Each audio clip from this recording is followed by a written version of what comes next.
What's up guys, welcome back to another video. In today's video I will be showcasing you how to uninstall any app on your iPhone 17, 17 Pro or any other iPhone. So this is very simple method. All you have to do is to find the app you want to uninstall. Just look for the app icon on the home screen, and once you find it, just long press on the app icon, and then from the little menu that pops up, tap on remove. And then you are going to see a confirmation window which is asking you three different questions. Remove the app from your home screen, delete the app, or cancel.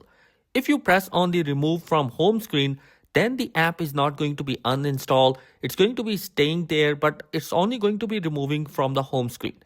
But if you press on the delete button, a menu will pop up again which is saying that deleting this app will also delete its data, but all documents or data stored in iCloud will not be deleted, which means that it will delete your app permanently. Now just press on delete and this app is going to be removed from your iPhone, and that's how you can uninstall any app on your iPhone 17, 17 Pro or any other iPhone. I hope this video will be helpful for you. If you have any question or query, comment down below. Thanks for watching. Be sure to subscribe. Peace.